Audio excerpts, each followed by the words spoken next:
You're listening to DNA ID. brought to you by AbJack Entertainment. Be sure to check out some of the other great true crime podcasts from this network, including The Murder in My Family, Missing Persons, Scene of the Crime, Zodiac Speaking. Beyond Bizarre True Crime, Citizen Detective, and Campus Killings. all of these podcasts are available for you to binge on right now, wherever you listen to podcasts. Subscribe where you're listening to this podcast so you don't miss an episode.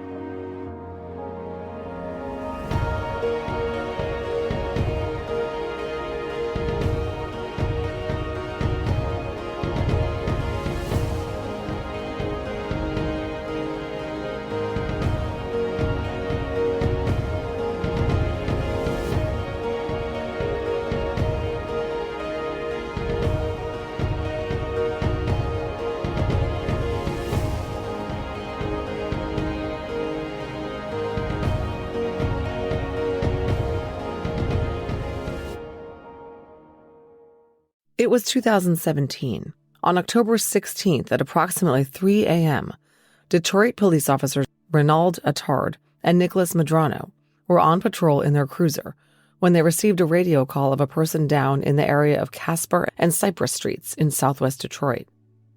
Driving to the location, the officers were met by medics already on the scene. The medics advised Attard and Medrano that they had checked a woman lying on the sidewalk on Cypress Street, and she had no signs of life. The residential neighborhood was dark and quiet. Medrano and Attard looked at the woman's body by the light of their flashlights.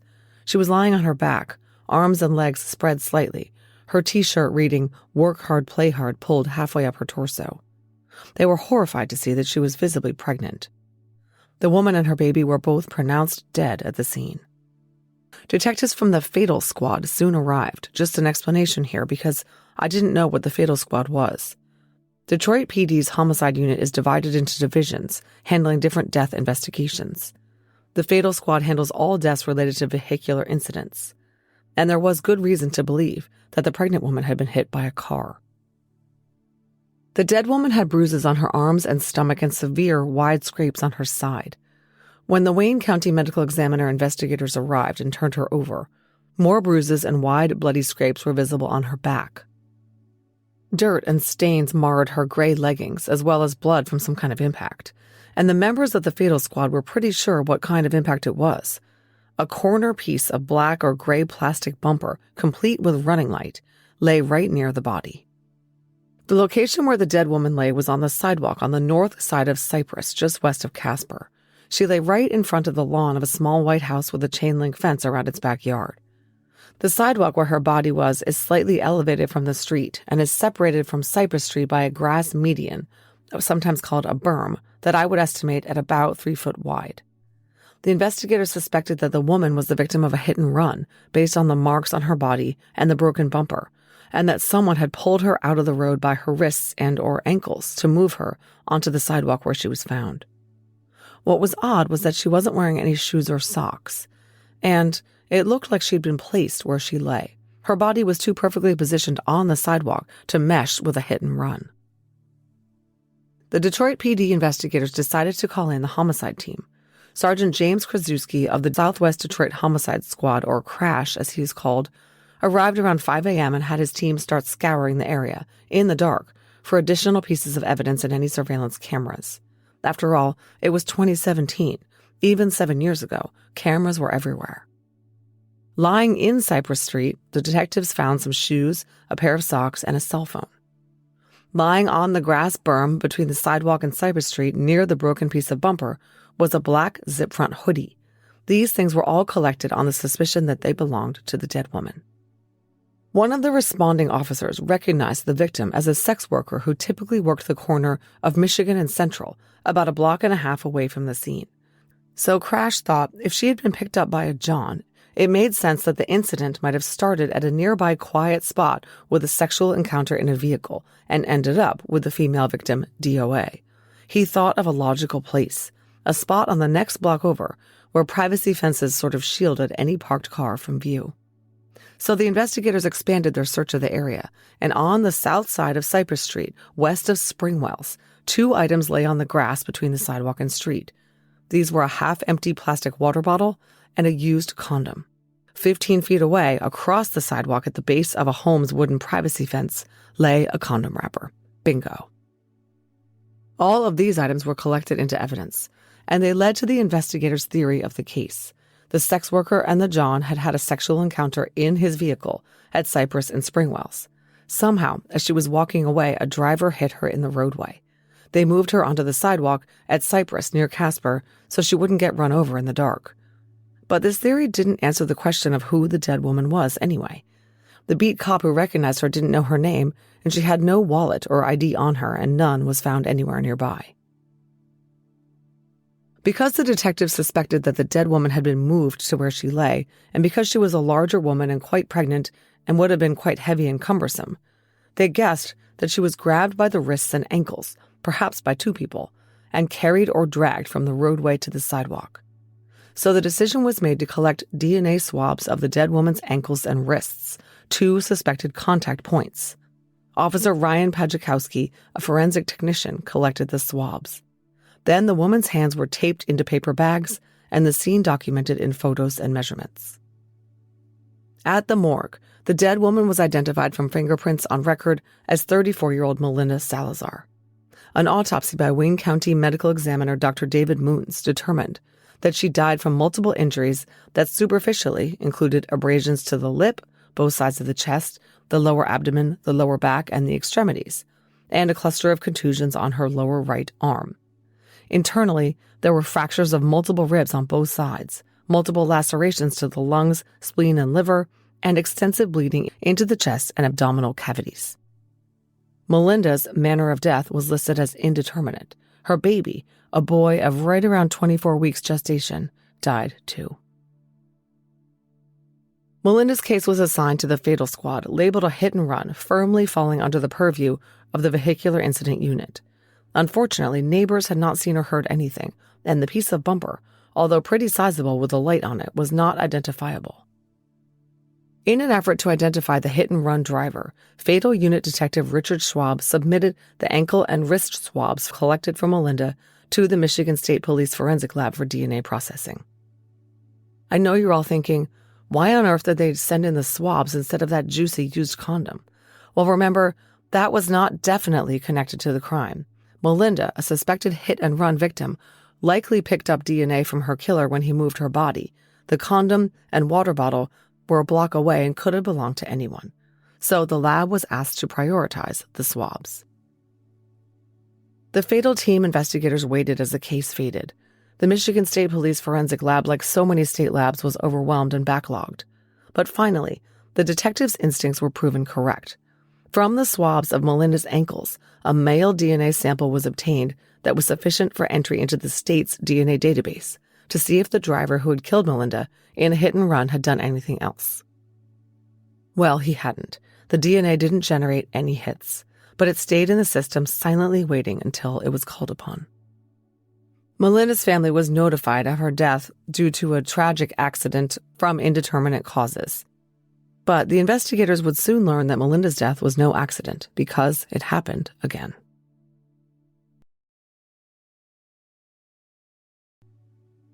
At 2:15 in the morning on December 13th, Detroit, Michigan police officers Malika Nixon and Adrian Cargill were patrolling in southwest Detroit when they received a radio call to meet EMS workers at an accident scene.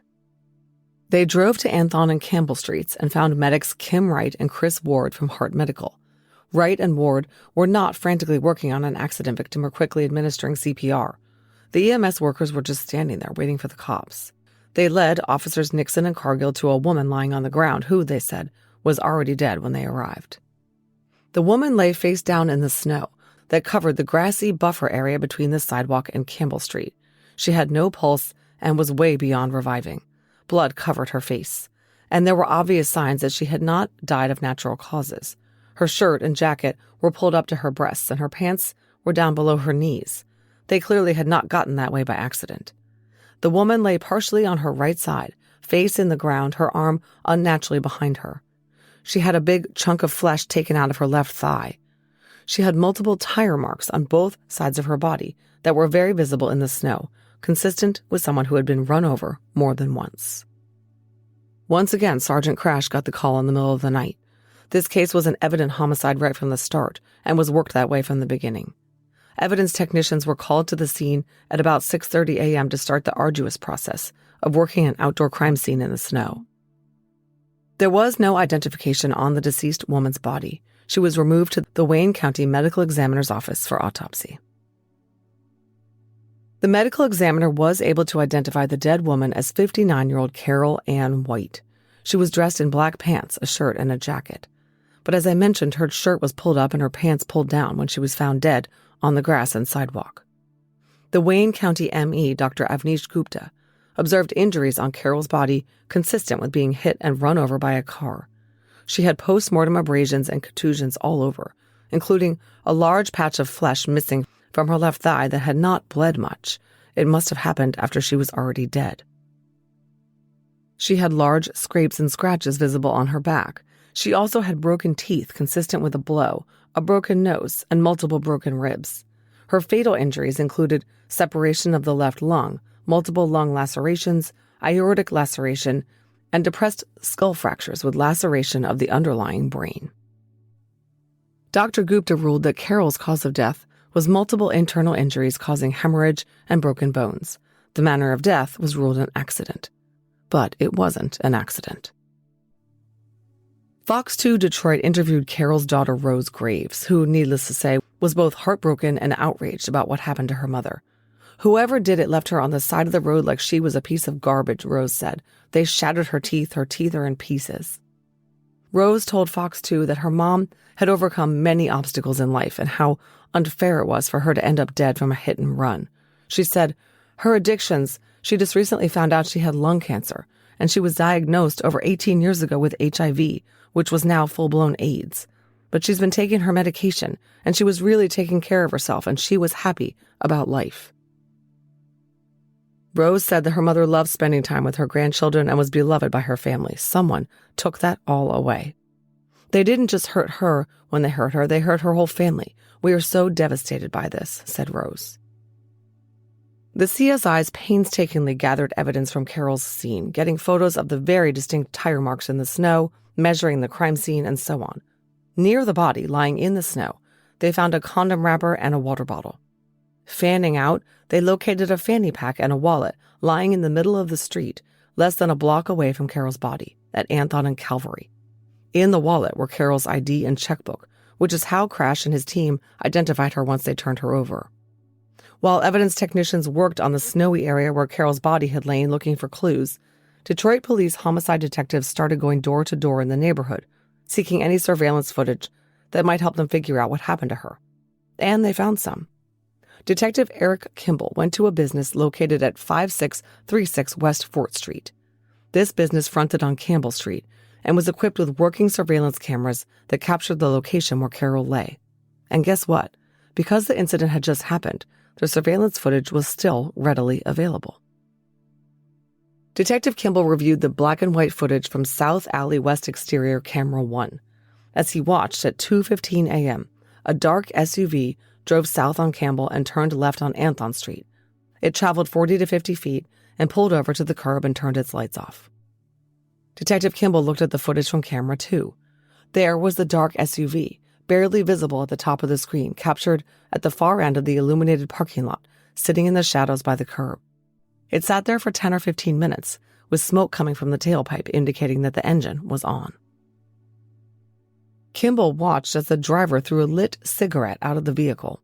After that, the reverse lights came on and a very shadowy figure emerged from the passenger side of the vehicle. The vehicle reversed quickly and then accelerated forward without its headlights on, snow flying up from its back wheels, and passed over the area of the sidewalk where the shadowy figure had been. Then it went out of the screen. 30 seconds later, it reappeared, going the other way with its headlights on. The headlights were extinguished, and the SUV veered toward the sidewalk where Carrole had been found lying. It passed over the sidewalk, the headlights came on, and then it drove east on Anthon. There was more. Continuing to watch the video, Detective Kimball saw the same SUV appear on the screen less than a minute later, driving west on Anthon with its headlights still out. The dark SUV stopped at the corner, and a dark, shadowy figure got out of the driver's side and moved to the front of the vehicle and appeared to bend over and check something. The person then ran back to the sidewalk where Carrol's body was lying. What he did was shadowed, but about 45 seconds later, the person came back to the SUV and drove off quickly west on Anthon, toward the area where the fanny pack was collected. And then the car came back again.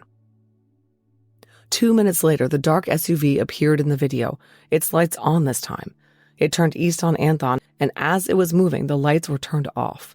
It was the dark of night, so this was interpreted as intended to obscure the vehicle from anyone who might see the lights.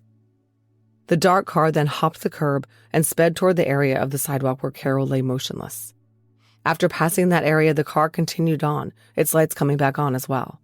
And again, seconds later, the SUV came back in the other direction, moving west on Anthon, its lights on and then being extinguished. Again, it went up on the curb, past the area where the body lay, and then righted itself on the road, proceeding west on Campbell, the lights back on. The whole thing took about 3.5 minutes of the car going around and around, running Carrole over again and again. I watched the video, which is eerily silent and dark, and there is absolutely no question that this was all done very, very deliberately. Of course, given the fact that it was the middle of the night and the SUV appeared tiny and dark on the screen, there was no chance of identifying the license plate or even the type of vehicle. But now police knew that their working theory was correct. Carrole had been deliberately hit and killed, run over 4 separate times by someone in a dark SUV.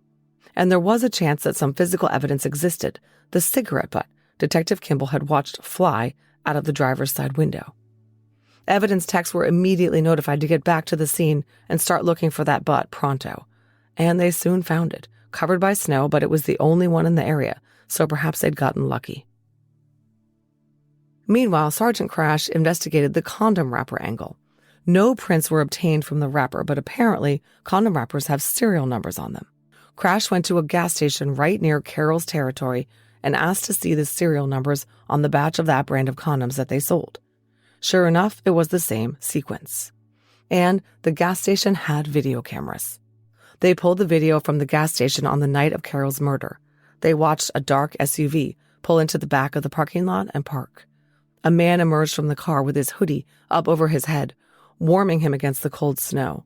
But the effect was to hide his face from the cameras. He walked into the store and the overhead camera caught him buying a condom from the clerk.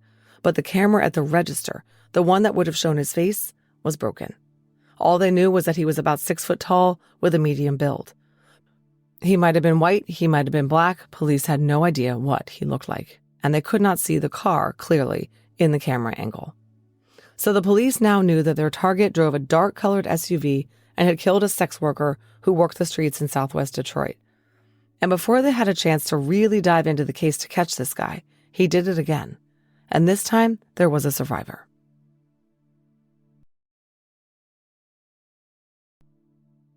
This next case happened right on the heels of Carrol's case, before the Detroit Police Department had barely had a chance to finish their paperwork.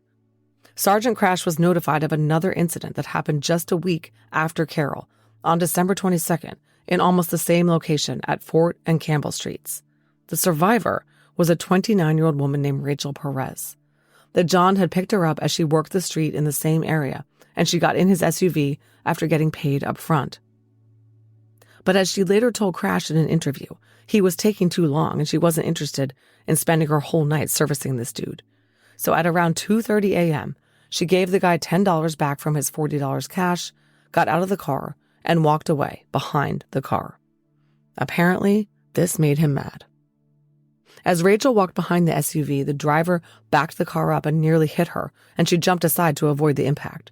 She flipped him off and yelled some choice words at him. She didn't realize that he had tried to hit her on purpose. Rachel then walked around to the front of and away from the vehicle. As she walked on the sidewalk, she heard squealing tires, and before she could turn around, she was hit from behind by an SUV. The impact knocked one of her shoes right off her foot. She got up and ran toward Fort Street. He hit her again from the back, and this time she went down hard. She couldn't get up. The driver put the car in park and came out enraged. He demanded his money back from Rachel. He grabbed it from her as she tried to crawl away, terrified for her life and that of her baby. Did I mention that Rachel was 8 months pregnant? The driver got in his car and drove right by her but didn't hit her. Rachel staggered to an apartment complex in the 700 block of Campbell and called the police. They came and took her to the hospital, where she stayed for 2 weeks for treatment of a head injury, 4 broken ribs, and a broken-off front tooth. Her baby lived. Okay, I know what you're thinking. Rachel must have gotten a look at this guy. Maybe she even got his name. Surely they could find him. Afraid not. Here's what Rachel said. He was a relatively good-looking white male, about 30 years old, with a close-trimmed, neat mustache and goatee, driving a silver or gold metallic SUV. No name, no license plate, no distinguishing characteristics, and he used a condom. But there were a couple of things of note. One, there was a child's car seat in the back of the SUV, and the John had presented himself as a police officer. He wasn't uniformed or anything. He just mentioned that he was a cop. Well, that was a twist. The cigarette butt from Carrole's scene was sent to the Michigan State Police Forensic Lab on December 15, 2017. Again, months passed, and Carrole's case languished even as Rachel Perez's case was connected to it in theory. As they waited, Crash interviewed Carrole's husband and requested a DNA sample in case he had for some reason killed his own wife. Finally, a male DNA profile was obtained from the cigarette butt, and it was not consistent with Carrole's husband. It was entered into the state's DNA database to see if it matched anyone there. On April 23, 2018, Sergeant Crash received a phone call that jolted the case back to life. There was a state DNA database hit on the DNA sample from the cigarette butt found at Carrole's scene. It wasn't a convicted offender profile, but an unknown subject profile. DNA collected at a crime scene and entered into the database. A different crime scene. Michigan's state DNA database had made a connection between the male DNA on the cigarette butt tossed from the car of the person who ran over Carrole Ann White 4 times and the male DNA on Melinda Salazar's ankles. It was the same guy. One man had picked up 2 different sex workers. Carrole worked the same general area as Melinda, thrown a water bottle and the same brand of condom wrapper out of his vehicle each time, and run the women over as they emerged from his vehicle. Rachel Perez was very, very lucky to be alive. Sergeant Crash immediately reclassified Melinda as a homicide, and a full-scale investigation began. Crash went to interview Melinda Salazar's partner, the father of the child she had been carrying until they were both murdered. Her boyfriend knew that Melinda was a sex worker and said that on the night she died, she had received a phone call from a John on her cell phone. She went into the bathroom and closed the door, but the boyfriend heard her say, $40, yeah, I'll make sure you're satisfied. The boyfriend reported that he couldn't hear the guy well, but something about the cadence of his voice and slang made him assume that the John was black. Now, the investigators knew that in Melinda's case, the date was prearranged, probably from someone she had met with before. Melinda's boyfriend reported that she walked out of the house at 11:30 and walked to a meeting point that was about 20 minutes away. Presumably, that's when she got into the car with the John, and they had an encounter. He threw the condom, wrapper, and water bottle out the window and ran Melinda down with his SUV a block away, throwing her things into the street. Is anyone seeing a pattern here? Melinda, Carrole, and then Rachel. This guy targeted white female sex workers. One was a light-skinned Hispanic, who were a little bit on the older side. The victims were clustered in southwest Detroit, and his MO was to run them down and take back the money he had paid them for sex acts. The Detroit Police Department began implementing offers to engage. They planted female officers on the street, gathering information on the Johns, looking for young white men in SUVs, possibly with car seats. And then they conducted a sting, where they brought in a lot of sex workers working the streets and asked them for information to see if they might know who this guy was. They asked them if any of them had had incidents like this, any guys they were scared of, and so on. This all took months and months. In the meantime, Crash initiated a review of thousands of police reports from the previous 3 years, looking for any vehicle versus pedestrian incidents, both fatal and non-fatal, that occurred in southwest Detroit. He included assaults on sex workers. And that's how he found Allison S. In March of 2017, 48-year-old Allison had been deliberately struck by a vehicle driven by a John she had serviced. This happened at approximately 4 a.m. off Michigan and St. James, about 2 blocks from the other cases. Like Rachel, Allison survived, and she reported the incident at the local precinct, but Crash had never heard about it. Just as an aside here, I know it seems like it should have been easy for police to put all these cases together, but Detroit is a big city with big city crime. Police are busy dealing with a lot of criminals doing criminal things. Further, the police department is big with 2,500 officers, and different squads are assigned to different precincts, which don't always manage to communicate about every incident. And I was surprised to note, when I was researching this case, Detroit has an above-average number of hit-and-run cases. This is a quote from a 2022 Detroit Comprehensive Safety Plan. Quote, "Compared to other major U.S. cities, Detroit is an outlier at the top of the list for both overall traffic fatalities per capita and pedestrian fatalities per capita as of 2020, based on data reported by the National Highway and Transportation Safety Administration." End quote. What that means is there were a lot of car crashes and both motorist and pedestrian fatalities. I imagine it was difficult for police to distinguish between all these accidental incidents and those that were deliberate and might fit the pattern of their suspected killer. You heard me say that Crash had to review thousands of reports in his quest to isolate incidents that were the work of the hit-and-run killer. Anyway, once Crash found Allison's report and went to follow up on it, the officers in the precinct where she had filed her report warned him that she was unlikely to be cooperative with his inquiry into the incident.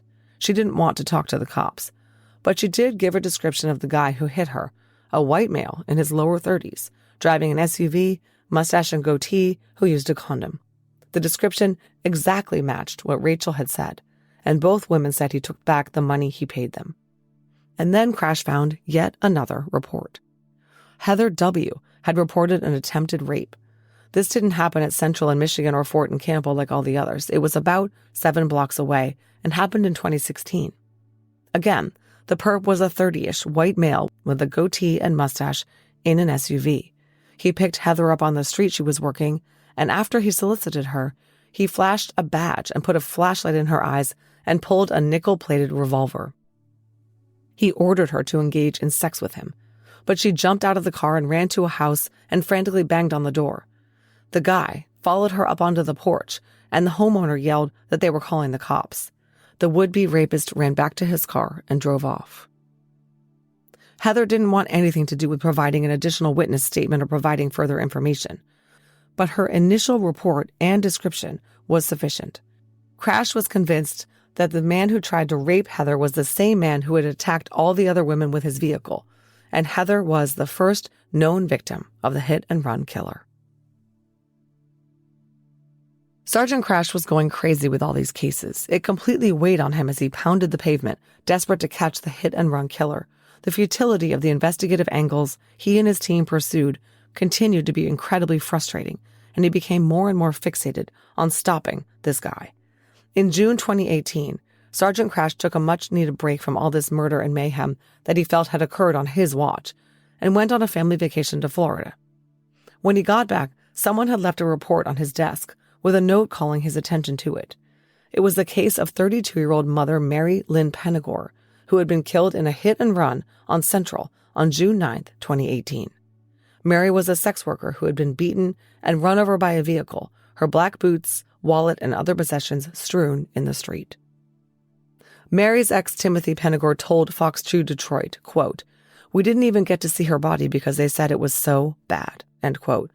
Tim told the news station that police told him his ex-wife may have been the victim of a serial killer who ran his victims down with his car. "You can't make this up," Tim said. "It's like something you'd see in a horror movie." Tim said that he and Mary had 2 boys together, but that his wife had succumbed to drug addiction, and they had divorced 3 years before she was killed. She definitely did lead a risky lifestyle and certainly got worse and worse, Tim told Fox 2. But he said that Mary was a good and kind person, and he was thankful that police were working her case. He hoped he and his sons would see justice for their mom. Once Crash got the report on Mary's case and started looking into whether it was connected to the same man who had killed Melinda and Carrole, he learned that there was grainy but existent video evidence from a business on the corner of Central and Michigan. It showed that the vehicle that hit Mary was not an SUV but a car. It ran into her deliberately, and she was later found dead in the road. But DNA swabs hadn't been collected in Mary's case, and although her purse and cell phone were in evidence, her clothing was not. The video was poor quality, so the make of the car could not be determined, although it is believed to be possibly a dark-colored Chevy Cobalt. And the driver of the car that hit Mary never got out of his vehicle, so no one could see what he looked like. Desperate to find out who the hit-and-run killer was, Crash thought back to something he heard on the car radio on the way home from his Florida vacation. It was a story about the successful resolution of the April Tinsley case in Fort Wayne, Indiana. He contacted a fellow sergeant in the Fort Wayne PD whom he had worked with on a murder in Detroit committed by some offenders out of Fort Wayne. And that sergeant connected him to Detective Brian Martin, who, you'll remember, I spoke with about the Tinsley investigation. Crash called him up and said, "How does all this work?" Detective Martin recommended Parabon Nanolabs. Sergeant Crash contacted Parabon, who was willing to take on the case. But before the DPD higher-ups would authorize the use of the new forensic genealogy technique, the investigators were required to request a familial search of the state's DNA database. If there were first-degree male relatives of the unknown subject in the Michigan database, then they could likely identify the offender without resorting to a genealogical analysis. This is an involved, complicated process, as the CODIS software is not set up for these kinds of searches, and they take time and cost money. But there was good reason to hope that the kind of animal who would deliberately run women over and steal the money they had just provided sexual favors to earn would have equally repulsive relatives in the criminal database. So on September 4th, 2018, a familial search request was submitted pursuant to a bazillion pages of paperwork submitted by Sergeant Crash. It was 7 months before the Michigan State Police contacted him to report that there was not a familial match in the state's DNA database. It was time to step things up. This guy was out there still killing. It was imperative that he be stopped before he did it again. Crash wrote up a formal request for the city to authorize a contract with Parabon Nanolabs, which was approved and funding secured. On May 1st, 2019, at the request of the Detroit PD, a DNA sample was submitted to Parabon by Brandon Good of the Michigan State Police Forensic Lab. On May 22nd, 2019, Crash received the initial report from Parabon, containing the phenotype analysis, or snapshot, derived from the suspect's DNA. It indicated that the hit-and-run killer was a white male with hazel eyes and brown or black hair. Everything meshed with the description given by the sex workers the police had talked to. I don't have permission to release the snapshot image of the killer at age 25, so you'll have to take my word for it. Later, it would prove to bear startling similarities to the man who is the hit-and-run killer. Parabon began their genealogy analysis, but while they were working, there was another murder. Let's talk about Monica. Monica Swenders was a 31-year-old woman who had a loving family but had developed a heroin habit. She supported her habit with sex work, servicing Johns she met on the streets of southwest Detroit, just like the other women we've talked about today. On May 31st, 2019, someone called 911 and reported that a woman had been hit by a car at Fort and Calvary, just blocks from the other scenes. The victim was Monica, who was pronounced dead at the hospital. In a shocking coincidence, Heather W., who, you'll recall, in 2016, had been chased by a man fitting the description of the serial predator who was preying on the city's sex workers, had witnessed the whole thing. She was working a corner of the street when Monica was dropped off at 1:30 a.m. by a car at the other end of the block. As Monica walked away from the car, it hit her from behind and killed her as Heather watched in horror. I'm not sure whether she was the one who called 911, but I assume so since they spoke to her as a witness. She reported that the driver never got out of his car, so she didn't see him, but it was not an SUV that he was driving. He had switched things up. Just as had happened in Mary Penegor's case, in Monica's, the investigating unit didn't put together that Monica was possibly related to Crash's ongoing investigation until too late. DNA samples were not collected from Monica or her clothing. However, a piece of a headlight was collected that led police to believe that the killer was driving a 2014 or 2015 Ford Fusion, that sustained damage to its left front end from the impact. Monica's family was devastated by her murder. Her mother, Helena Swenders, told Fox 2 Detroit, quote, "I love her very much and I miss her, and I need someone to please come forward for my child's justice. Please, she got taken away too early from the family," end quote. Monica's cousin, Kristen Swenders, told the news station, quote, "Whoever could have possibly witnessed this, please come forward. We need justice," referring to the $2,500 reward being offered by Crime Stoppers for any information leading to an arrest. Monica left behind a young son. What's really eerie about Monica's case is that a video of her on the streets still exists online and you can watch it. It's on the YouTube channel run by a Tom Reed called The Chosen One. Reed went around interviewing women on the streets and asking them questions about their lifestyles and posted the videos. One of them was Monica Swenders. Reed, who remains off camera, calls her over to talk to him and asks her name and how long she's been working the streets. 7 years, she says quietly. She admits that she has just done a shot of heroin and it has made her sleepy. She says she has no home and lives on the streets. As she talks, she is wearing a blue tank top and standing in front of a concrete wall that is covered with graffiti and razor wire. And then Reed asks her, how does it feel working the streets? And Monica, who looks emaciated and is missing some teeth and appears almost childlike, says, "I'm terrified. All my friends have been killed." And that says it all. Crash and the other investigators had learned from talking to the women on the streets who were being picked off by the hit-and-run killer that they were fully aware of the dangers and were actively trying to avoid the man while still going about their business. They didn't need the police to warn them. They all knew someone was killing their friends, and they knew generally what he looked like and how he acted when he approached them. Some of them had had him approach them and had told him they weren't interested because the word was out on the street. But Monica hadn't been careful enough, and her death 3 years after the first suspected attack on Heather W. meant that this guy was not planning on stopping anytime soon. He was going to keep killing until he was stopped. Parabon's report could not come fast enough. Just as an aside, the FBI contacted Crash and told him that they had their eye on this Tom Reed character who interviewed the women on the streets. At least 4 of his interviewees had ended up dead one way or another, and there was a not zero chance that he was their hit-and-run killer. So while he waited for the news from Parabon, Crash dug into Reed, a distracting and eventually fruitless rabbit hole. On September 3rd, Sergeant Crash received Parabon's initial report. I interviewed CeCe Moore, who did the genealogy work on this case for the show. It's the first time she has spoken in such detail to any media outlet about this case. Well, thank you so much for agreeing to come on and talk to me about this case. I'm really excited to hear about it. I worked on this case at the end of August to the beginning of September 2019.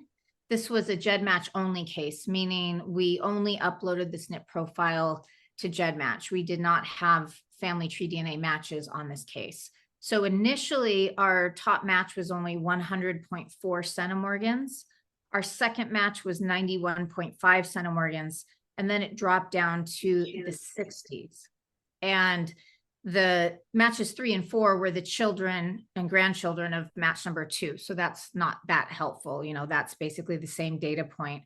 So I really only had these top 2 matches to work with. All of the other matches were very, very distant beyond that and the family members of match number 2. So I went way down in the match list, trying to find matches that shared DNA with match number 1 so I could isolate which branch of match number 1's family tree I needed to look at. So with the amount of DNA shared with match number 1, they were likely going to share great-great-grandparents. That was the theory anyway. That could be a second cousin once removed, a third cousin. It could be as close as a second cousin, but most likely not with that amount of DNA. That's lower probability statistically. So I knew I had to get back to great-great-grandparents at least. Of course, I identified that individual and built their family tree back in time. But then because the matches that shared DNA with match number 1 were so distant, I knew that they were going to connect even further back in that tree. So I had to build match number 1's tree way far back in order to hope that I could find common ancestors with their very distant cousins on the match list. So match number 11 shared 34 centimorgans and shared 17.9 centimorgans with match number 1. So I was hopeful I could find their common ancestor, but when it's that little shared, you know, it's a very challenging project, but I didn't have much else to work with. Match number 14 shared 33.2 centimorgans with the subject, and almost the same with match number 1, shared 33 centimorgans with match number 1. And so that was a little bit better, even though match number 14 was a little further down the list. So I built match number 11 and match number 14's family trees way back in time. They didn't share any DNA with each other, which means they likely were related to match number 1 on different branches of his family tree, although it's possible they were related on the same branch since they were so distant. Eventually, I found that matches number 1 and number 11 were 6th cousins. And match number 1 and match number 14 were 5th cousins once removed on different branches of match number 1's family tree. And they all triangulated through the marriage of Charles Mills, born 1858, and Elizabeth Gardner, born 1861. So match number 11 was on one side of that tree, on the Mills side, and match number 14 was on the Gardner side of that tree. So I knew that our subject likely was going to descend from Charles Mills and Elizabeth Gardner. He could either be their great-grandson or their great-great-grandson based on how much DNA was shared with match number 1. But they had 10 children. So, oh God. Right. So that's a always. lot of, that is a lot of descendancy research and a lot of work. Now, one thing that was significant to me was that the subject's ancestry was predicted to be 68.7% North European, 24% Northeast European, and 7.2% Southern European. So he had a little bit of something different in there. He wasn't fully Northern European. So that meant he probably had a great grandparent who had Southern European ancestry. So I was keeping my eye out for that. Right. So the names Mills and Gardner would be from the Northern, right? So exactly. So this first genetic network, and the only genetic network I had, the Mills genetic network, was clearly on the Northern European side of his tree.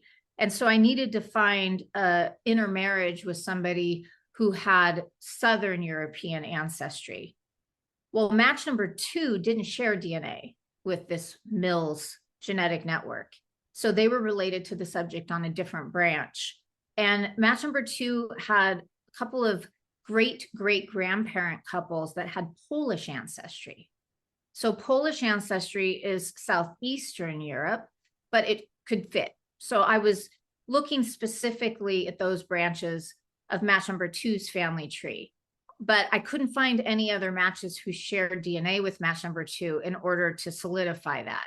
So that was my theory, that somehow the Mills genetic network was going to intersect with match number 2's great-great-grandparents of Polish ancestry, but there was more than one couple who had that. So I wasn't sure which one of them it was going to be. So because I was pretty stuck, I couldn't find that intersection between match number 1 and match number 2's ancestors' descendants. I recommended to the agency that we do kinship testing, or what's also called reference testing, of a descendant of that couple, Charles Mills and Elizabeth Gardner. Now, they had hundreds or thousands of descendants because they were born in the mid 1800s and they had those 10 children. And so that meant I needed more data to narrow it down. CeCe's initial report assessed the case out of 4, indicating that she needed more data if possible. She suggested a place to start with obtaining additional DNA, 2 brothers named J. Mills and T. Mills. Now, there was a possibility that these men could have been the suspect they were looking for. For that reason, the Detroit PD did not approach them and ask for DNA samples. The investigators decided to start with T. Mills. He was a 44-year-old white male who lived in the area. Crash, Detective John Mitchell, and Sergeant Samuel Mackey conducted surveillance on T. Mills, watching him as he went about his daily life on November 11th and 13th. They followed him to the gym, work, the store, home. Unfortunately, T. Mills lived in a massive apartment complex with commingled trash, and he wasn't a litter bug, so they didn't have any opportunity to grab any juicy DNA samples. On November 18th, they decided to step it up. They knew that T. Mills carried a lunchbox to work. They'd seen him carrying it. Crash and Lieutenant Robert Lalone went to T. Mills' workplace in Belleville and received approvals from the COO, the CFO, and the head of HR to embed officers posing as maintenance workers in the place of business. They assumed the undercover surveillance guys could watch T. Mills eating his packed lunch and grab his water bottle, napkin, or Hot Pockets crust when he was done. So members of the Headquarters Surveillance Unit, or HQSU, were embedded in the workplace on November 19th of 2019. They looked busy while keeping an eye on T. Mills. When he went into the break room for lunch, so did they. They watched as he drank his water bottle empty and put it back in the lunchbox. He ate half his sandwich, put it back in the lunchbox, and then he ate a yogurt and put the empty carton and used spoon back in the lunchbox. It's almost as if he knew he was being watched. This continued for a couple of weeks, with no results. T. Mills never threw anything away. Finally, the Detroit investigators halted this operation. But then, on December 13th of 2019, Sergeant Crash got a phone call from the CFO of the company T. Mills worked for. Crash told me that she was very excited and said, T. Mills was just in my office and he left a water bottle in the trash can. They said, don't touch anything, we'll be right over. Detective Ryan picked up the water bottle and it was immediately dispatched to the Michigan State Police Forensics Lab in Northville for processing and analysis. It's excruciating how long this all takes. On January 9th of 2020, Crash's phone rang and it wasn't good news. Brandon Good, the lab manager of the MSP Forensic Lab, told him the DNA on the water bottle was not a match to that of the man running down women on the streets of Detroit. T. Mills was not their guy. All his suspicious behavior was not because he was the killer of Melinda, Carrole, and the others.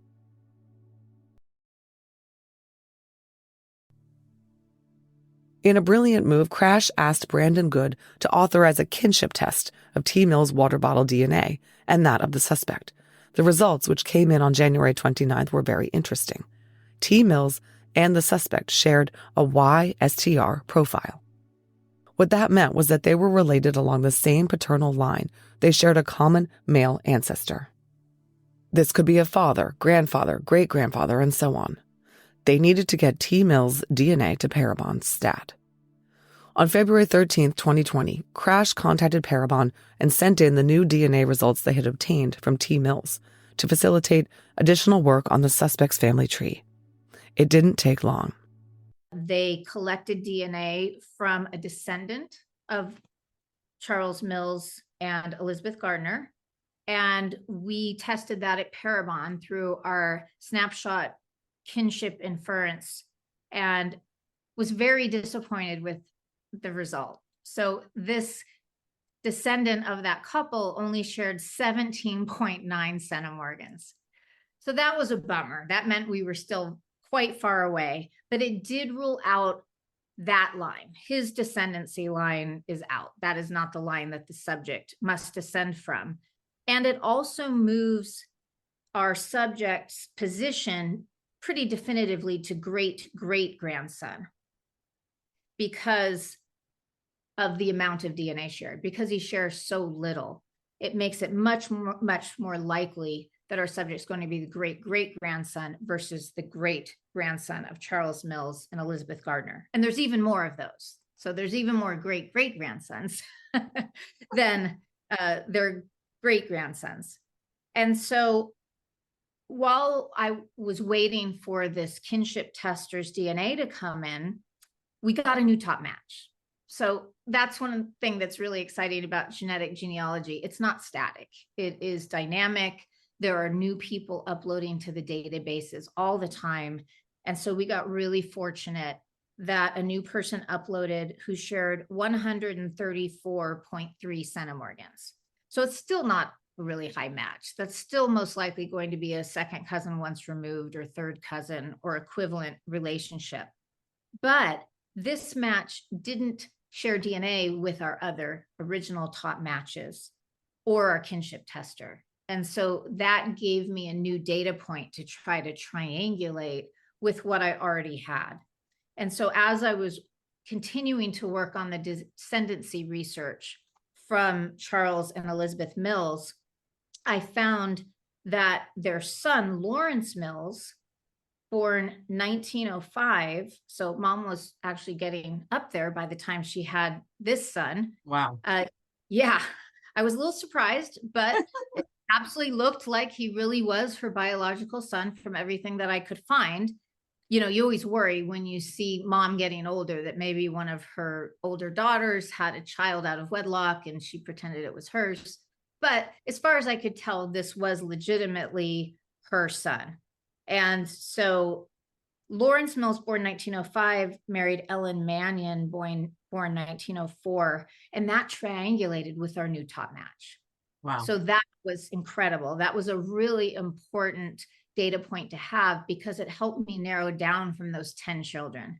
We had eliminated one of them because of our kinship test, but we still had 9 because even our top match, it wasn't totally ruled out that his great grandparent was the ancestor. And so I had so much descendancy research to do. And of course, this was, you know, when I got to the youngest child that I finally found a triangulation, but it was a big relief because it meant that the subject was very likely to descend from Lawrence Mills and Ellen Mannion, who were born in the early 1900s. So this brought us forward about 50 years, and they only had 5 children instead of 10. So of course I was hoping, but 5's a lot better than 10.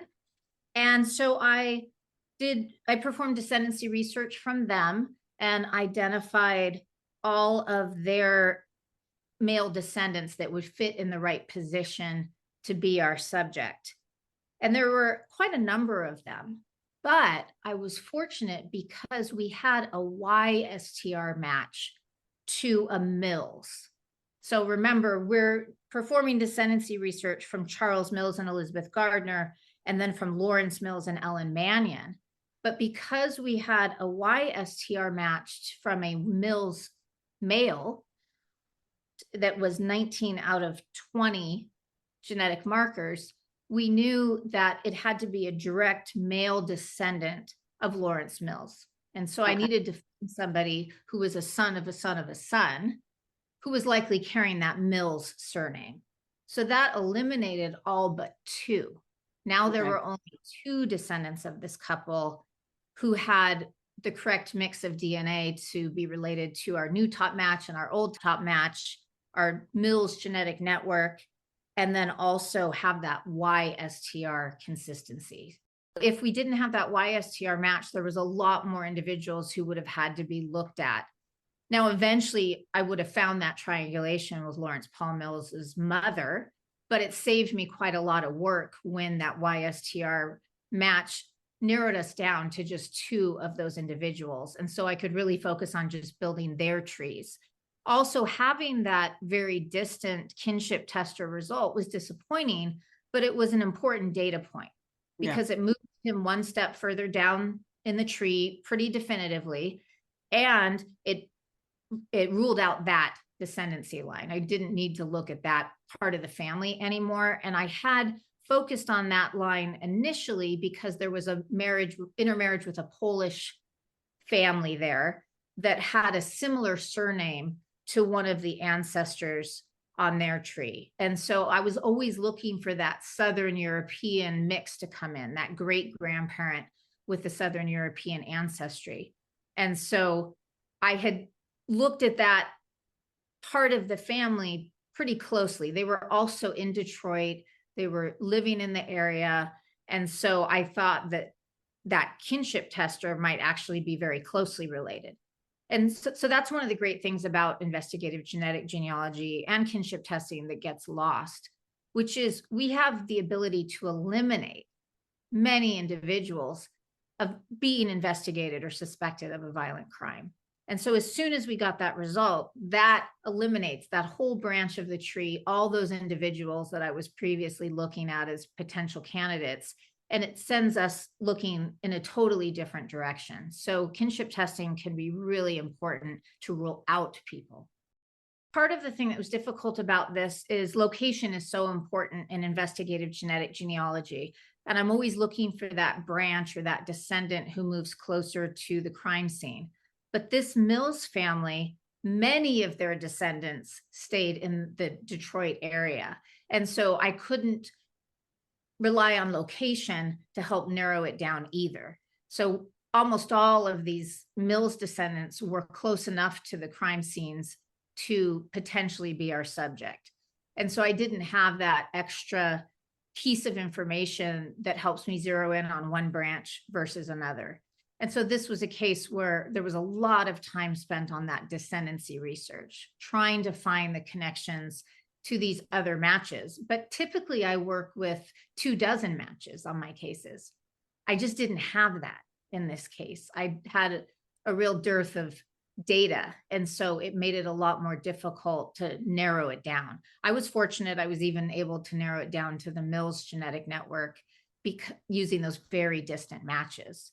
And so we don't often dig really deep into that match list in order to find those triangulations. But when you don't have very strong matches to work with and you don't have much depth in your match list, you often do have to go way down into those distant matches and just hope you're going to be able to find those common ancestors. There were only 2 descendants of Lawrence Mills and Ellen Mannion that would carry the Mills YSTR profile. And so they both did carry the surname Mills, which is what we would expect. Say a Mills surname is passed down traditionally in the same inheritance pattern as the Y chromosome, father to son, father to son, father to son. So if there's no break in that surname line, no adoption, no misattributed paternity, we can typically match that Y DNA profile to surnames. And so that was really helpful because, again, I had so much tree building and so much descendancy work to do that I hadn't found the triangulation to that original match number 2, the one that had those Polish ancestors on his mom's side. And when I zeroed in on Lawrence Paul Mills II, I found that he married a woman who connected to our match number 2 finally. And so when I built Lawrence Paul Mills II's wife's family tree, I found that she was a cousin to our original match number 2 and actually descended from one set of his Polish great-great-grandparents. So that was super exciting. When I delivered the kinship report in March 2020, I really zeroed in on exclusively Lawrence Paul Mills III as our potential subject. We also had a snapshot phenotype prediction for him. It was predicted that he had green or hazel eyes with 95% confidence, so that's a pretty strong prediction, and brown or black hair with a 92.9% confidence level. And Paramount created a snapshot image. And when I saw Lawrence Paul Mills III's photo, it was practically a mirror image. Some of those photos were such close matches to the snapshot phenotype that I felt like we had all these pieces, and I was very confident that Lawrence Paul Mills III was the DNA contributor and was the one responsible for these crimes. Parabon's March 30th, 2020 report named Paul Lawrence Mills III as a high-target, high-priority possible suspect. He was an only child, so the recommendation that he be considered a candidate was strong. And he was alive and well, and living right there in Garden City, a western suburb of Detroit. Investigation into Mills revealed that he currently owned a 1997 GMC Yukon. Once they entered the license plate of the Yukon into the Detroit Police Department's automated plate reader, they saw that his car was often seen in southwest Detroit, in areas near the homicide scenes. Crash learned that Mills had formerly owned a golden tan 2006 Chevy Trailblazer, which was consistent with the piece of bumper found at Melinda Salazar's homicide scene and the silver or gold color recalled by Rachel Perez.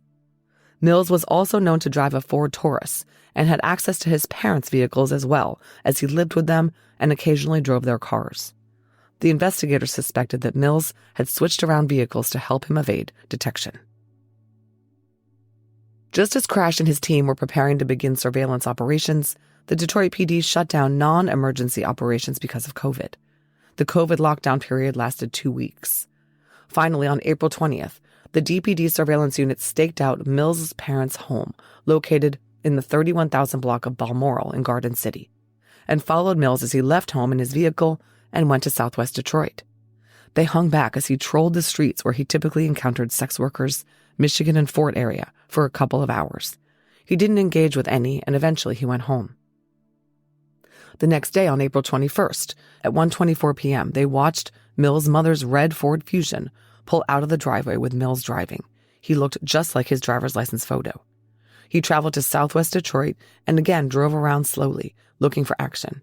He didn't get any, and after 60 to 75 minutes, he drove out of the city with HQSU on his tail. In the end, littering was what nailed Mills. Mills drove to Wayne, the surveillance team following close behind. There, he hit up a Michigan Avenue Arby's drive-thru, where he was handed a bag through the window by the drive-thru worker. He drove to the CBS on the Van Born Road and pulled into the parking lot to eat. Because who doesn't love to enjoy a delicious roast beef sandwich at CVS? This from the arrest warrant affidavit, quote, Detective Ryan May observed defendant Mills throw a brown Arby's bag out of the passenger side of his red Fusion and pull away. Needless to say, the cops scooped it up. Mills made it very easy for them by not using the giant trash receptacle sitting outside the CBS entrance. Police officer Juan Davis grabbed the bag, which contained a smorgasbord of potential DNA evidence, a plastic water bottle, used paper products, empty sauce packets, straws, a half-eaten French fry, and an empty Marlboro cigarette box. Crash submitted the water bottle to the Michigan State Police Forensic Lab on April 22nd. They followed Mills all the next day, and surprisingly, the test results came back by the end of the day. The Michigan State Police Forensic Lab had prioritized the testing. On the afternoon of the 23rd, forensic scientist Andrea Young reported to Sergeant Crash that DNA obtained from the water bottle in the Arby's bag matched DNA on the cigarette butt discarded by the suspect at the Carrole Ann White murder scene. There was more news the next day. On the 24th, forensic scientist Young again contacted Crash, and this time she informed him that Lawrence Mills III's DNA was a match to the DNA extracted from the ankles, socks, one of the shoes, and hoodie of Melinda Salazar. On April 24, 2020, Mills was arrested. HQSU was again surveilling Mills at his parents' home. They watched as he left the house at 2:30 p.m. in the company of his 9-year-old son. They got into Mills' mom's car and drove off. The HQSU unit, along with Westland PD, followed Mills into a Walgreens parking lot and boxed his car into its parking spot before he could get out. They got Mills out of his car and took him into custody on murder charges. They placed Mills in the back of a cruiser, and Mills was cooperative but pretended he had no idea what any of this was about. He was told detectives would bring him up to speed. Mills was very concerned about his son, what was going to happen to him. He was informed that his son was being taken back to Mills' parents' house, where Mills lived in the basement. Mills was then transported to the Detroit Detention Center, or DDC, for processing and housing. Meanwhile, a search warrant at Mills' parents' house was executed. Crash told me that Mills' parents refused to believe that their son had done anything wrong, with his dad saying things like, "This is bullshit." Whether he liked it or not, the basement of their home where Mills lived was searched thoroughly. The investigators were looking for anything connecting Mills to the crimes and collected paperwork documenting his vehicle ownership, electronics, and so on. Crash related to me that the basement room was one of the worst living situations he'd ever seen, which is saying a lot from someone who worked homicide in Detroit for 9 years. It was a hovel with trash, blow-up dolls, porn everywhere, and a used condom on the floor with stuff oozing out of it. Mills was interrogated that same night, April 24th, around 10 p.m., by Lieutenant Robert Lalone and Sergeant Crash at the DDC. He said he goes by Larry. Larry was very subdued and cooperative. After being read his rights, he agreed to speak with the detectives. He said, "I've literally never been arrested and this whole thing is freaking me out." They said, "The reason why you're here is there was a hit-and-run accident a while back, right around Fort and Campbell Street in Detroit." Mills denies knowing where that is and says he's not familiar with Southwest Detroit, other than to go to a taco place with his friends. Of course, they knew he was lying. Your name was brought up, they say. They asked him about the years and colors of his vehicles. He calmly reeled them off. "I've had a lot of vehicles," he says. He's had a Jeep Cherokee, a Chevy Trailblazer, a Taurus, a Yukon. Oh yeah, and a burgundy Chevy Cobalt. His mom's car is a red Ford Fusion that he drives sometimes. Mills is chatty. He says he swapped vehicles out because he got tired of them and got tired of fixing them up with his backyard mechanic skills. He said, I deliver pizza. I don't make a lot of money, so sometimes the cars don't get fixed. They ask him what he was driving in 2017, and he says he can't recall. So, Lieutenant Lalone says, we have some decent evidence that you were probably driving a vehicle that hit somebody. Now, I have to mention here that it was a strategic decision never to mention the names of any of the women that Mills killed or tried to kill. The detectives decided that it was better if they dehumanized the victims to try to get Mills to talk about them dispassionately. So here, they never said Carrole's name, but that's who they were inquiring about. They said, we're still trying to sort out the evidence, but there's surveillance video and forensics, and we have enough to put you at the scene. So we need to know what's going on. If you got scared and left, we just need to know because it changes things. We'd like the whole story. They pause and wait for him. He asks, what vehicle? They say an SUV. He says, a Trailblazer? They say, we can't be certain, but it is consistent. Well, I did used to have a drug issue, he says, and he's starting to fidget with his sock or something. He said the only thing he can think of is that he was being robbed and he hit a car and left, but he didn't hit a person. This was a person, they say. It's on video. They ask Mills what his drug of choice was. He basically says he was doing it all back then, listing cocaine, Percocet, Vicodin, Xanax. He goes back to the question, I don't think I hit anyone. I was intoxicated. I did pick up a young lady, yes, a sex worker, and she tried to rob me. He says she tried to rob him. He threatened her. She got out and jumped into another SUV, and he left and sideswiped a car. They say that certainly makes sense. You were at a low point. Drug addiction does not make you a bad person. We've met bad people in this line of work, and we don't get that vibe from you. The drugs make you not yourself. Lalone says, we're trying to determine if you hurt anyone maliciously. Mills says, I would never hurt anyone just to hurt someone. Then he says, I don't think I ever drove over anyone. Well, no one had mentioned driving over the victim. Lalone says, well, this person was driven over and we have it on video. We're trying to figure out if this person did something to you. It's a mitigating circumstance. Lalone continues, we have to hold back a little bit of information to see how honest you are with us, but eventually we will tell you everything we have. We need to get to the 100% honesty range. We have digital and forensic evidence that tells us what happened, but we need to know what happened leading up to that. Our job is not to judge you, just to find out the truth. Again, Mills says, I really don't think I drove over anyone. Well, you did. We have it on video. Lalone goes on and throws the sex worker under the bus a little bit, saying, sometimes they take advantage. What did she do? There's a long pause. We're now about 20 minutes into the interview. Mills has stopped making eye contact, and his hands are folded on the table. He's looking down.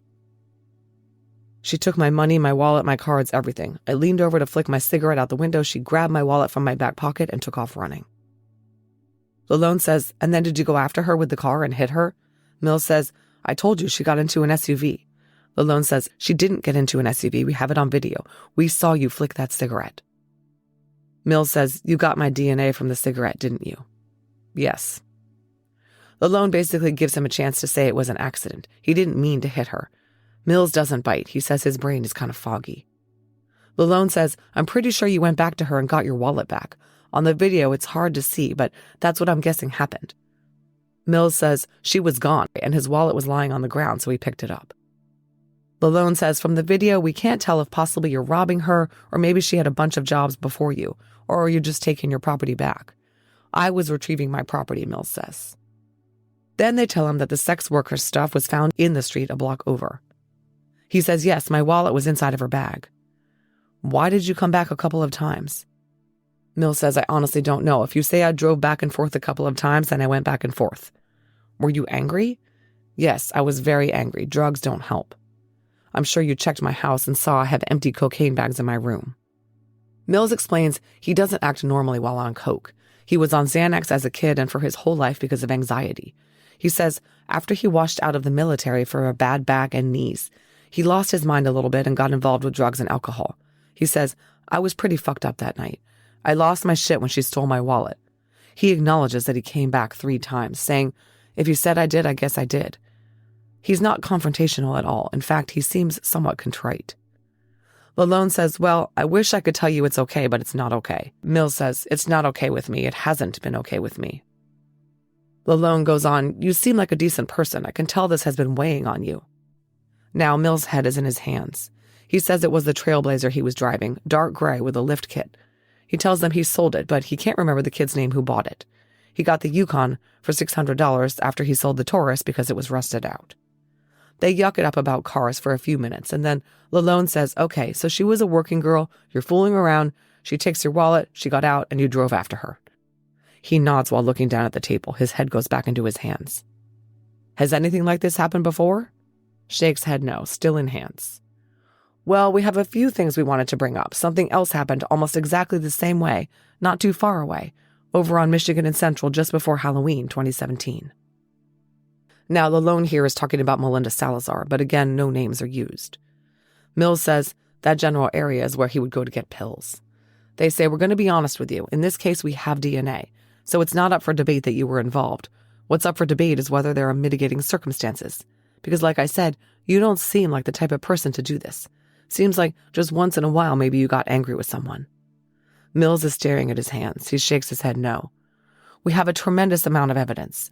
Do you remember being with a young lady in that same area on a side street? Young woman was hit by a vehicle. Her body ended up on the sidewalk. Your DNA was found in areas where it appears you set her there.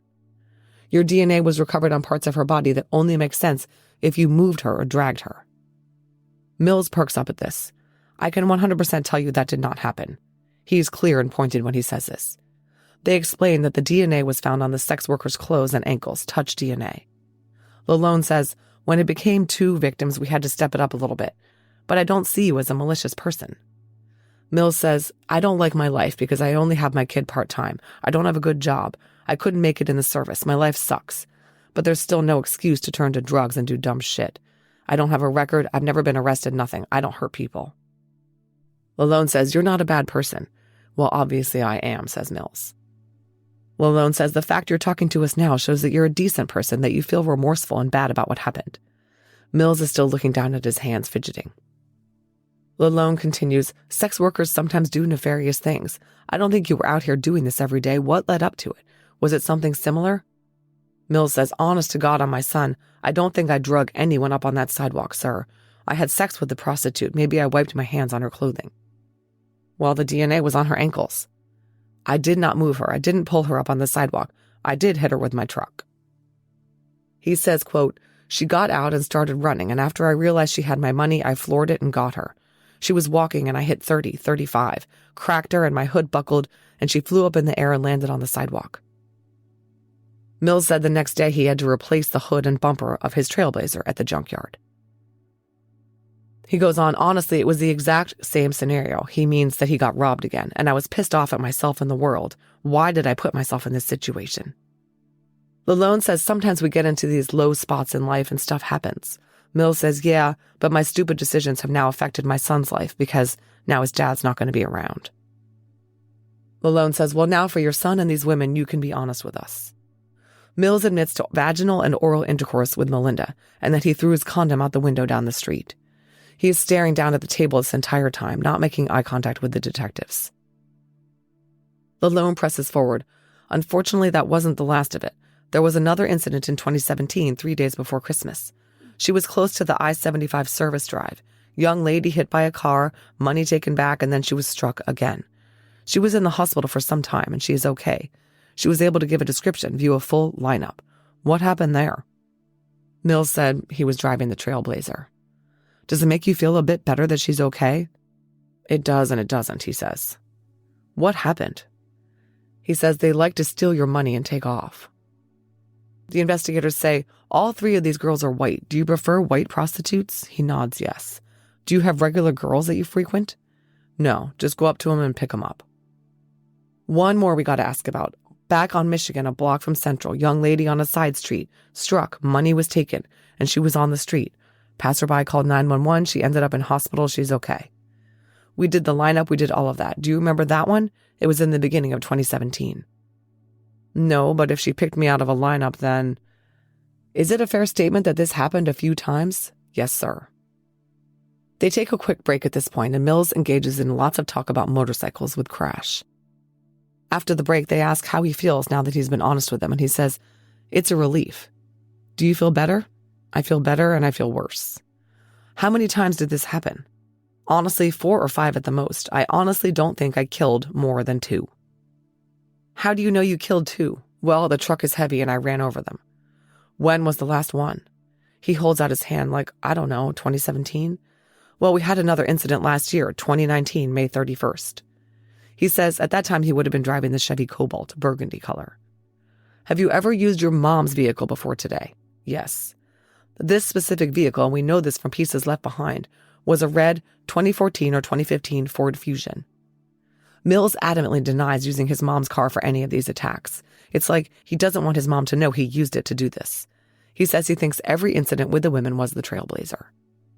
He says, quote, the only time I've ever hit anyone with a vehicle out of rage is because I've been robbed. I used to have a big issue with Jack Daniels and Jaeger. I would do shots of Jaeger while drinking Jack and Coke and high on Xanax, plus 2 Red Bulls. They ran through the list of incidents again, using no names. Melinda, he admitted he hit her and she flew up onto the sidewalk. Carrole, he said she grabbed my money and my wallet. I hit her and threw her backpack out the window. And I drove over her 2 more times. Rachel Perez, he said she took my wallet. He hit her with the car, grabbed the wallet, and took off. Then they say, there's another one we didn't cover in June 2018. This was exactly on the corner of Central and Michigan. Again, video of the whole thing shows the woman running from something, vehicle hits her, she gets thrown into the air, the car keeps moving. This is the Mary Penagor case. They think he hit her with the Chevy Cobalt. Mills says, I don't think I did that. If it was the Cobalt, I would have destroyed that vehicle. Is there anything we didn't ask you about? Nope. May I use the restroom? After the bathroom break, Mills made a comment that he didn't really want to talk anymore. Then on the walk back to the interrogation room, he made another comment that he needed a lawyer. That ended the interview and Mills was returned to his cell.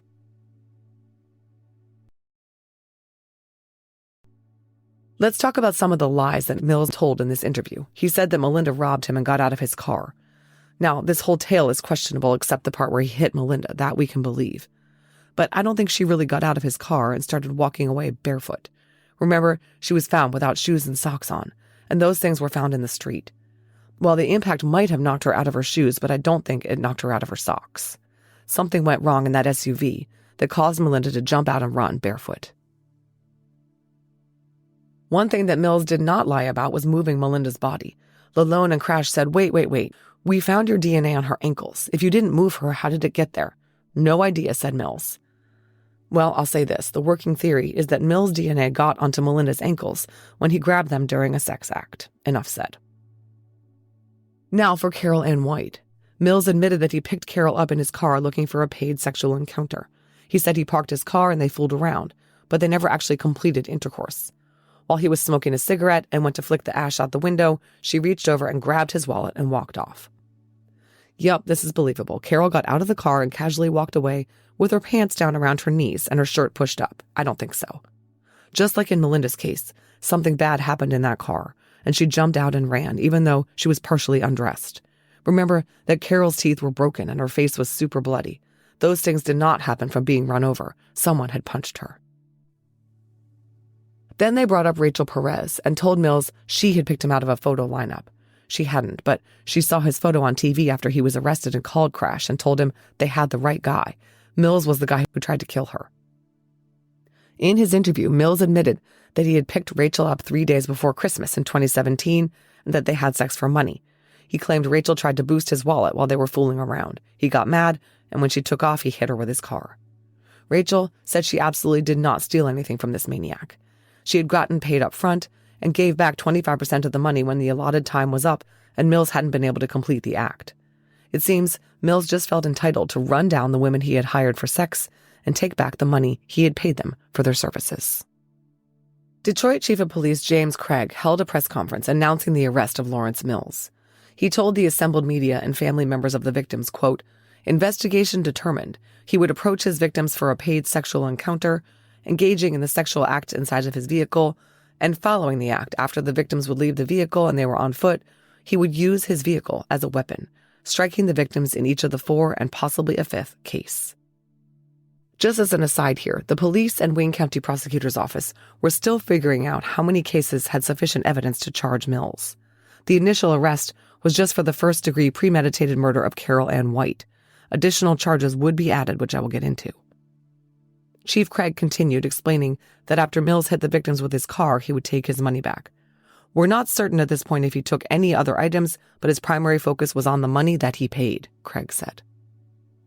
Craig requested that any women who had had an encounter with Mills please contact the Detroit PD.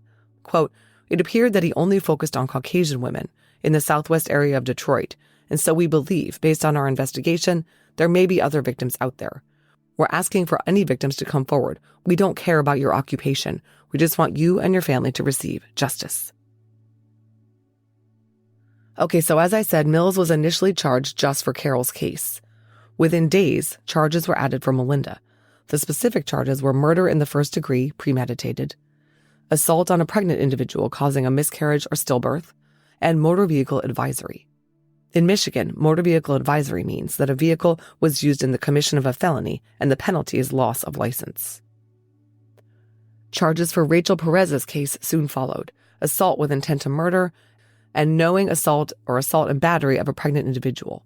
Wayne County Prosecutor Kim Worthy stated, quote, "This is the third case where we have charged this defendant.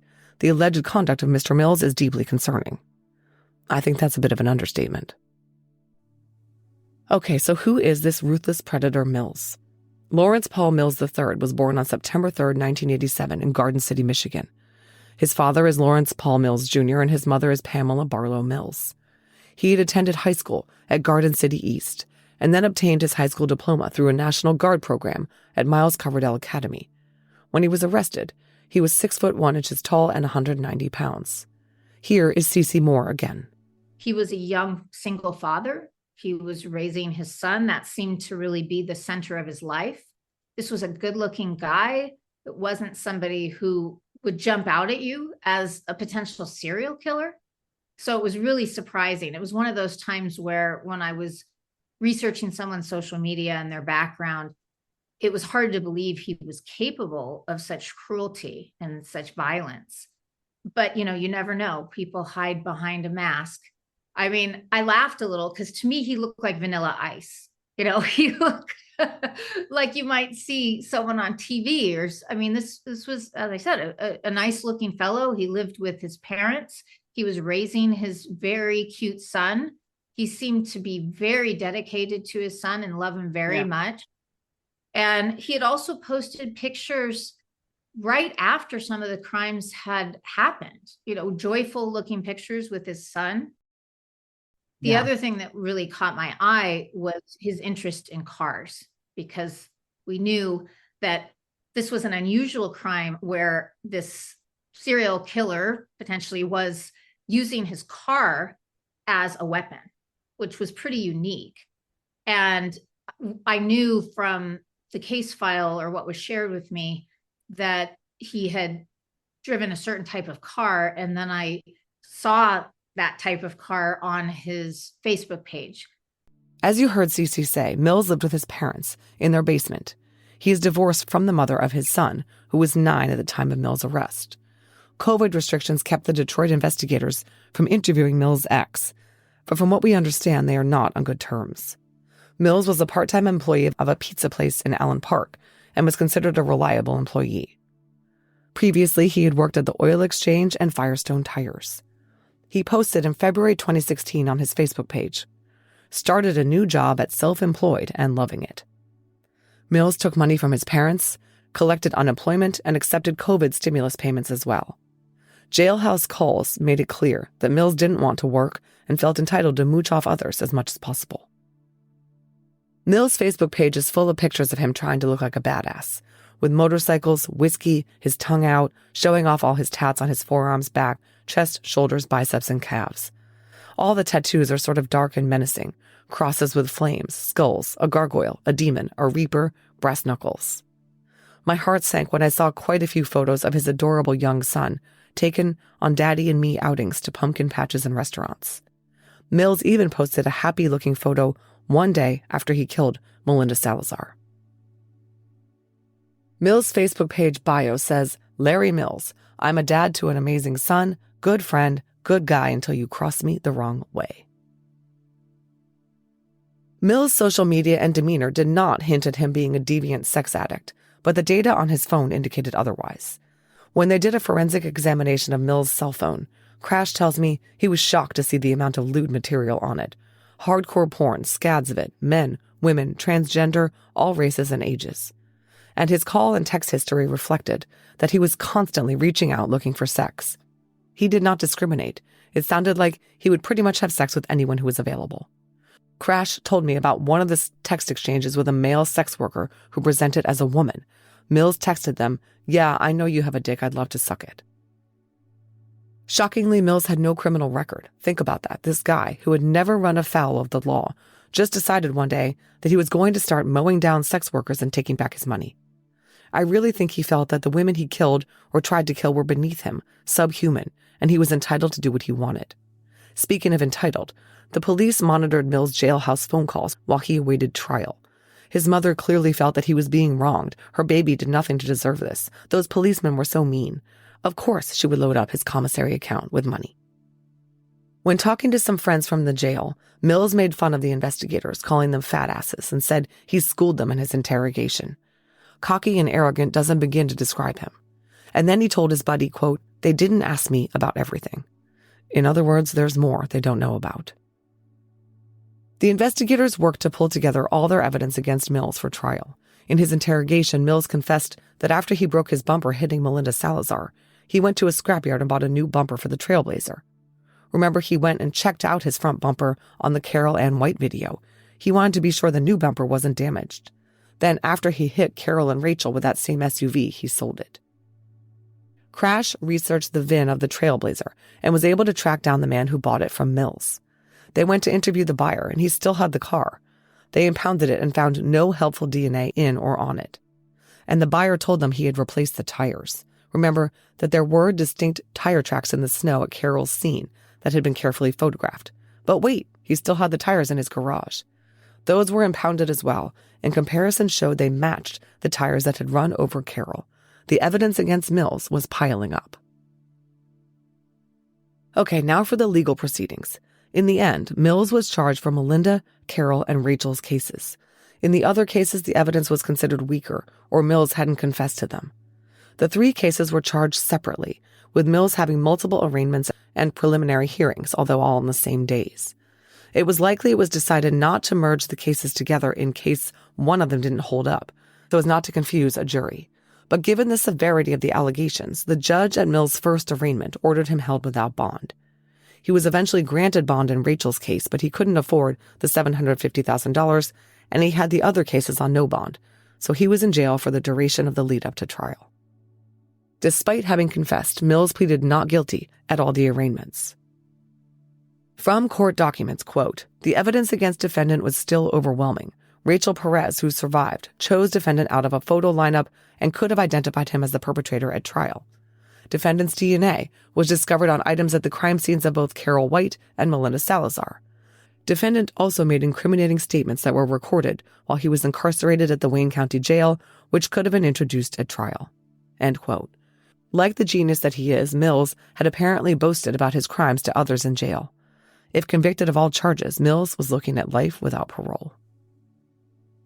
Before trial, the prosecutors moved to introduce other acts evidence in each of the cases. In other words, in Melinda's case, they wanted to be able to tell the jury about Carrolle's and Rachel's cases, and so on. Michigan Rule of Evidence 404B prohibits other acts evidence to show character, but permits its introduction to show intent, motive, lack of mistake, or common scheme or plan. These go to intent, which was the crux of the state's case, that Mills ran these women down deliberately. Here, of course, there was a case-to-case association of DNA in Melinda's and Carrolle's cases, and most definitely a common scheme or plan with Rachel's case. There was also a similar fact pattern in each case. The defendant hired a sex worker and took her into his car. All 3 cases occurred within blocks of one another in southwest Detroit in the early morning hours. The cases involved the defendant taking back money that was exchanged for sexual services. And all of the victims were, of course, run down by Mills and left to die. As the state put it in its brief, with regard to intent, the fact that Mills is implicated in 3 completely separate but very similar homicide and assault cases makes it less likely that he acted in self-defense, heat of passion, or somehow accidentally. The laws of probability make it nearly impossible that the defendant mistakenly or innocently finds himself involved in the same circumstances on 3 separate occasions. Over the objection of Mills' defense attorney, the judge allowed the other act's evidence to come in. After that, Mills' lawyer must have convinced him that the odds were against acquittal because he entered into a plea deal on September 21st, 2021. He pleaded guilty to 2 counts of second-degree murder and 1 count of assault on a pregnant individual causing miscarriage or stillbirth. These pleas were from Melinda and Carrolle's cases. The charges for Rachel Perez's attack and the motor vehicle advisory charge were dropped. The agreed-upon sentence was 30 to 50 years imprisonment in the Michigan Department of Corrections for the murder convictions, to be served concurrently with 5 to 15 years imprisonment for the assault conviction. On November 17, 2021, Mills was sentenced in accordance with the plea agreement, with credit for time served. He's incarcerated in the Macomb Correctional Facility. His earliest release date is April 23, 2050. The maximum discharge date is April 23 of 2070. But wait, it's not over. On May 16, 2022, through his court-appointed post-conviction attorney, Mills filed a motion to withdraw his plea. The law in Michigan permits a defendant to withdraw an accepted guilty plea after sentencing if he files a motion within 6 months of sentencing and demonstrates that an error in the plea proceeding would entitle him to have the plea set aside. In other words, you can't just say, I take it back. You have to show that there was some kind of injustice in the plea agreement. The basis for Mills' argument that his plea should be withdrawn was that the plea was involuntary and coerced and was not understandingly and knowingly made. Mills tried to say that Sergeant Crash and Lieutenant Lalone were aggressive during the interrogation, and he felt pressured into talking. Mills argued that his defense lawyer should have tried to suppress the inculpatory statements he made to police. He said the trial counsel's failure to seek suppression of his confessions amounted to ineffective assistance of counsel. In connection with the motion to withdraw his plea, Mills handwrote an affidavit that said he was told by the detectives that if he hurried up to tell them what happened, he could go home to his son. Then during the interrogation, they were aggressive and he was confused and under extreme stress. Quote, I have never been in trouble before and felt pressured by police to make my statement against myself. Also, they told me they jumped through a lot of hoops to find me.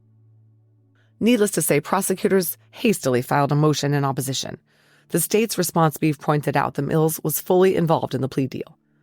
A hearing was held before the appeals judge, Honorable Bridget Hathaway, to argue the opposing sides to the plea deal rescission. It was noted that as part of the plea deal, Mills was sworn in and required to attest to his acceptance of the plea deal. Here's what happened at the plea agreement hearing. The court, is that the agreement you want to enter into? Mills, yes, ma'am, that's what I'd like. The court, have you had a chance to discuss your plea and sentence agreement with Mr. Anderson, the attorney? Mills, yes, I have. The court, all right.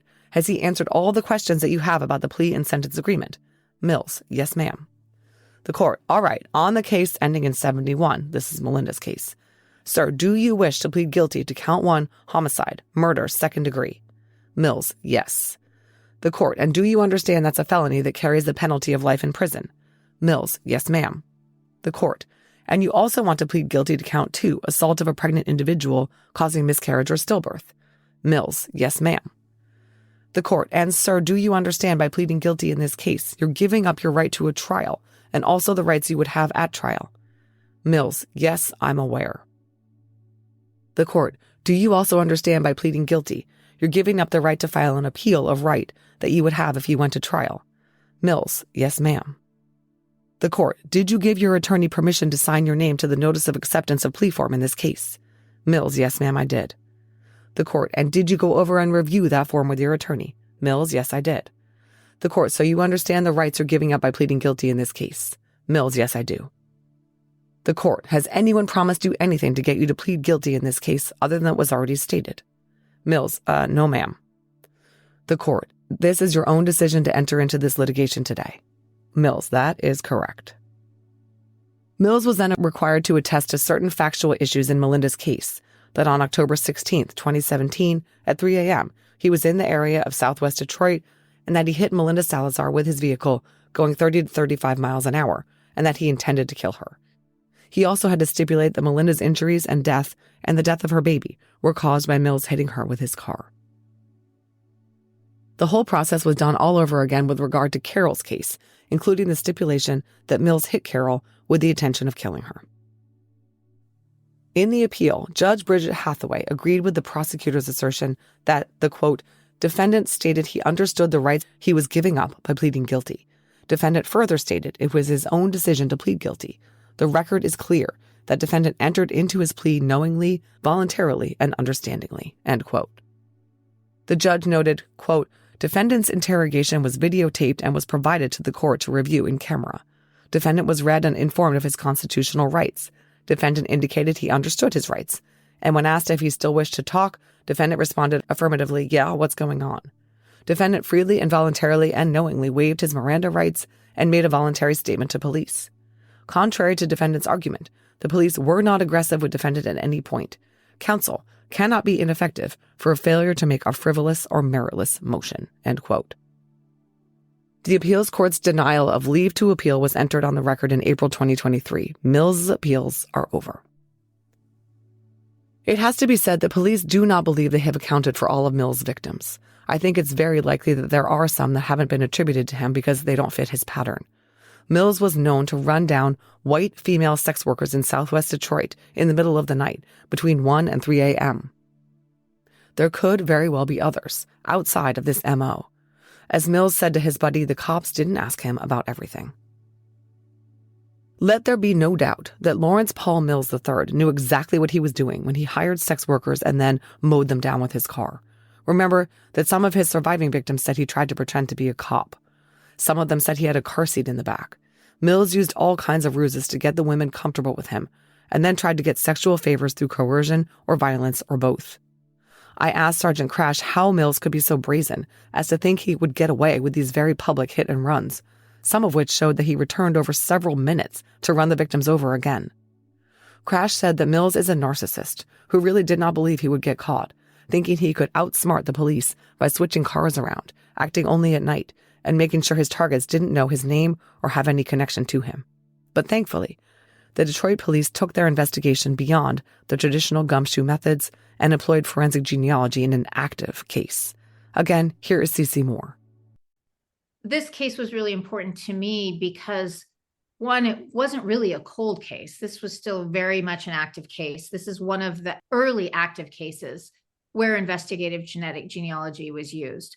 Back in 2019, the vast majority of cases being solved through investigative genetic genealogy were cold cases, decades old. And those are super important too.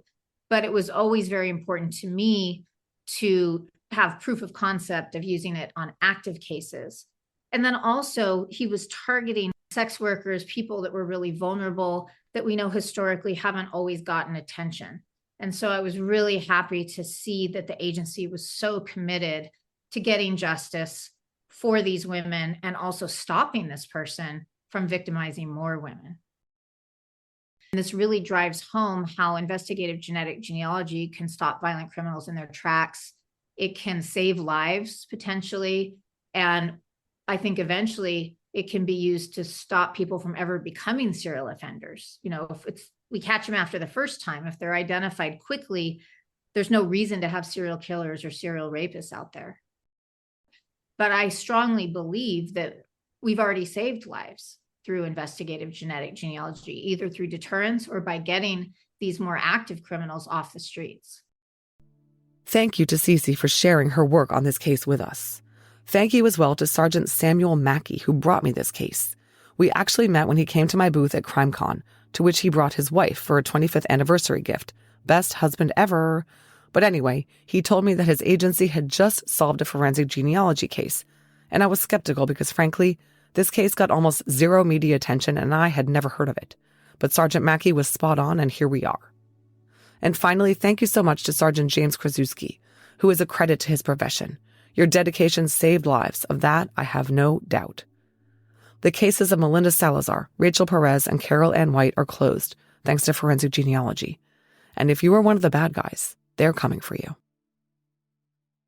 Recently, I let listeners know about a new benefit available to them called an AbJack Insider subscription that's available through Apple Podcasts. An AbJack Insider subscription will give listeners ad-free access to every bit of DNA ID content published, both past episodes and future episodes. It will also give you benefits like early access and bonus content. Head over to Apple Podcasts and click on the DNA ID show page or the AbJack Entertainment channel to start a free trial. Thanks for listening to this episode of DNA ID. If you'd like to listen to the show ad-free and help support the show in the process, please head over to patreon.com/DNAID. And if you're interested in some fun DNA ID merch, visit the store at customizedgirl.com/s/DNAID podcast. To contact the show, please email us at dnaidpodcast@gmail.com.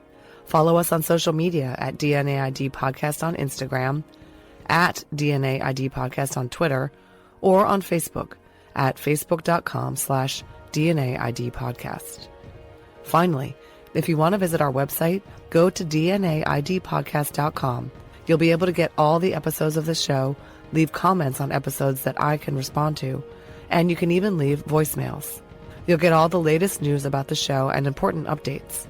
Find links to our social media, merch, and a lot more. It's really your one-stop shop for everything DNA ID. DNA ID is written, researched, and hosted by me, Jessica Betancourt. It's produced by me and Mike Morford of AbJack Entertainment. Music by Connor Betancourt. Check out our other collaborative podcasts, Scene of the Crime, Missing Persons, and Beyond Bizarre True Crime.